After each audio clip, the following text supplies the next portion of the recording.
नमस्कार दोस्तों EPS 95 pension के तहत आने वाले आप लोग अगर जॉब करते हैं ईपीएस 95 पेंशन के तहत आते हैं ईपीएफओ में आपका फंड जाता है तो दोस्तों 10 वर्ष में प्राइवेट जॉब करने के बाद कितना पेंशन आप लोगों को मिलेगा, पेंशन के कितने प्रकार होते हैं, पेंशन के लिए योग्यता क्या चाहिए, कर्मचारी के मृत्यु के पश्चात उसके परिवार को कितना पेंशन मिलेगा। दोस्तों ये सारी बातें आप लोगों को इस वीडियो में बताई जाएंगी, तो इसलिए दोस्तों आप लोग वीडियो में बने रहिए।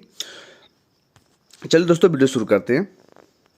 कर्मचारी पेंशन योजना ईपीएस 95 भारत सरकार द्वारा शुरू की गई एक महत्वपूर्ण सामाजिक सुरक्षा योजना है। यह योजना कर्मचारियों को रिटायरमेंट के बाद आर्थिक सुरक्षा प्रदान करने के लिए बनाई गई है।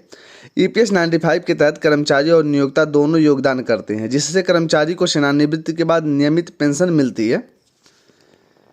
इस लेख में हम दोस्तों ईपीएस 95 पेंशन के बारे में विस्तार से जानेंगे। इसकी पात्रता, पेंशन की गणना कैसे होती है, विधवा और बाल पेंशन के प्रावधान क्या हैं और इस योजना से जुड़ी कुछ अन्य महत्वपूर्ण जानकारियां। चाहे आप एक कर्मचारी हो या नियोक्ता, ईपीएस 95 के बारे में जानना आपके लिए बहुत ही उपयोगी होता। अब दोस्तों आप लोग जान लीजिए ईपीएस 95 है क्या। ईपीएस 95 यानी एम्प्लॉय पेंशन स्कीम 1995 एक सरकारी पेंशन योजना है जो 16 नवंबर 1995 को शुरू की गई थी। इस योजना का मुख्य उद्देश्य संगठित क्षेत्र के कर्मचारियों को रिटायरमेंट के बाद आर्थिक सुरक्षा प्रदान करना। EPS 95 pension employ pension private fund organisation दोस्तों ईपीएफओ द्वारा प्रतिबंधित किया जाता है। ईपीएस 95 की कुछ मुख्य विशेषताएं हैं, जैसे शुरुआत 16 नवंबर 1995 प्रबंधन दोस्तों ईपीएफओ द्वारा किया जाता है। योगदान कर्मचारी और नियोक्ता दोनों का होता है। न्यूनतम सेवा कम से कम दोस्तों सेवा इसमें 10 साल की चाहिए। और रिटायरमेंट की उम्र दोस्तों 58 साल। पेंशन की शुरुआत ही 58 साल की उम्र से दोस्तों शुरू हो जाती है। अर्ली पेंशन जो है 50 की उम्र से दोस्तों शुरू होती है, लेकिन कम दर पर पेंशन दी जाती है। न्यूनतम पेंशन जो है आप लोगों को 1000 रुपये प्रति माह जो है दिया जाएगा। ईपीएस 95 के लिए पात्रता, ईपीएस 95 के तहत पेंशन पाने वाले कुछ पात्रता मापदंड पूरा करने होते हैं। जैसे अगर आप ईपीएफओ के सदस्य होने चाहिए, कम से कम 10 साल की सेवा पूरी करनी होगी। रिटायरमेंट की उम्र जो है 58 साल है। 50 साल की उम्र से अर्ली पेंशन ली जा सकती है, लेकिन कम दर पर दोस्तों पेंशन दी जाएगी। ईपीएस 95 में योगदान, ईपीएस 95 में कर्मचारी और नियोक्ता दोनों का योगदान होता है। कर्मचारी का योगदान बेसिक सैलरी प्लस डीए का 12%, नियोक्ता का योगदान 12% से 8.33% ईपीएस में जाता है। सरकार का योगदान जो है 1.16% जो है होता है। लेकिन दोस्तों अगर यहीं आप लोगों की जानकारी के लिए बता दूं कि यूपीएस में सरकार का योगदान जो 18.5% के करीब है। ध्यान दें कि योगदान की अधिकतम सीमा 15,000 रुपये प्रति माह जो है तय की गई है। ईपीएस 95 पेंशन के कैलकुलेशन, ईपीएस 95 के तहत पेंशन की गणना एक फार्मूले के आधार पर की जाती है। यह फार्मूला है पेंशन योग्य वेतन गुणे पेंशन योग्य सेवा। पेंशन योग्य वेतन की आखिरी 60 महीनों का औसतन वेतन, पेंशन योग्य सेवा यानी ईपीएस में योगदान वर्षों की संख्या। उदाहरण के लिए अगर किसी कर्मचारी का पेंशन योग्य वेतन 15,000 है, उसने 35 साल की सेवा की है, तो उसकी पेंशन होगी 15,000 गुणे 35 इसका 7,500 रुपये प्रति माह जो होगी, अगर इतना है तो।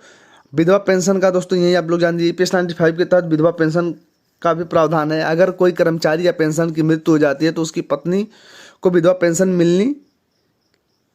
मिलती है। विधवा पेंशन के मुख्य नियम क्या है। न्यूनतम विधवा पेंशन जो है 1,000 रुपये प्रति माह है। अगर कर्मचारी की मृत्यु की सेवा के दौरान होती है तो पूरी पेंशन मिलेगी। अगर पेंशनर की मृत्यु होती है तो उसकी पेंशन का जो है 50% मिलेगा। विधवा पेंशन जीवन भर पुनर्विवाहित तक ही मिलेगा दोस्तों, अगर विवाह कर लिया तो नहीं दिया जाएगा।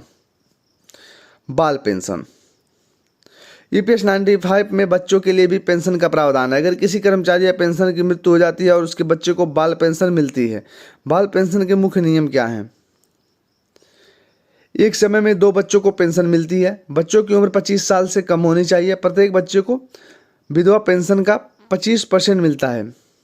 अगर बच्चा अनाथ है तो उसे 75% मिलता है। विकलांग बच्चे को आजीवन 75% पेंशन में दिया जाता है, अर्ली पेंशन। ईपीएस 95 पे 58 साल से पहले भी पेंशन लेने का विकल्प है, इसे अर्ली पेंशन भी कहते हैं। अर्ली पेंशन के नियम क्या हैं। 50 साल की कम उम्र से पेंशन ली जा सकती है। हर साल जो है 4% की कटौती होती है। उदाहरण 55 साल पर पेंशन लेने पर दोस्तों 12% की कटौती होगी। ईपीएस 95 के अन्य महत्वपूर्ण प्रावधान। न्यूनतम पेंशन। ईपीएस 95 के तहत न्यूनतम पेंशन 1000 रुपये प्रति माह है। पेंशन का अधिकतम राशि जो है ईपीएस 95 में पेंशन का अधिकतम राशि का कोई सीमा नहीं है। पेंशन का एक हिस्सा एक मुक्त राशि जो है हिस्से के रूप में लिया जा सकता है।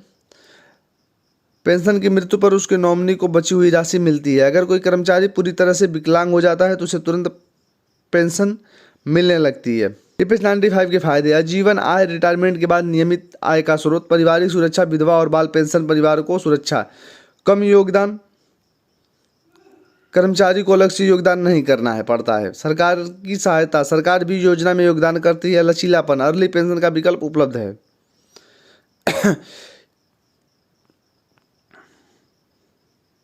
ईपीएस 95 से जुड़ी कुछ चुनौतियां भी हैं। कम पेंशन। कई लोगों का मानना है कि ईपीएस 95 से मिलने वाली पेंशन बहुत कम है। योगदान की सीमा 15,000 सीमा से कई लोगों के लिए दोस्तों कम है। जटिल नियम। ईपीएस 95 पेंशन के नियम काफ़ी जटिल हैं जिन्हें समझना मुश्किल हो सकता है। पेंशन में देरी। कई बार पेंशन शुरू होने में देरी हो जाती है। अपडेशनल की कमी। दोस्तों ईपीएस 95 पेंशन के नियमों के समय साथ अपडेट नहीं किया गया है। ईपीएस 95 पेंशन के बारे में जागरूकता बढ़ाना। ईपीएस 95 एक महत्वपूर्ण योजना है लेकिन कई लोग इसके बारे में पूरी जानकारी नहीं होती है, इसीलिए जागरूकता बढ़ाना जरूरी है। नियोक्ताओं को कर्मचारियों को ईपीएस 95 की पेंशन के बारे में बताना चाहिए। ईपीएफओ को और अधिक जानकारी प्रसारित करनी चाहिए। सोशल मीडिया पर ईपीएस 95 के बारे में जानकारी शेयर की जा सकती है। स्कूल और कॉलेजों में ईपीएस 95 के बारे में बताया जा सकता है। बहुत से कम लोगों की दोस्तों ऐसी जानकारियां जो मिली रहती हैं ईपीएस 95 के बारे में। बहुत से ऐसे लोग हैं जो योगदान भी करते हैं, उनको ईपीएस 95 पेंशन का फिर भी मतलब नहीं पता होता है। लेकिन दोस्तों ऐसी वीडियो आप लोग ज़्यादा से ज़्यादा लोग अपने दोस्तों तक पहुँचाइए और लोगों तक शेयर करिए ताकि दोस्तों हर किसी को जानकारी मिल सके। चलिए दोस्तों मिलते हैं नए वीडियो में, तब तक के लिए थैंक यू।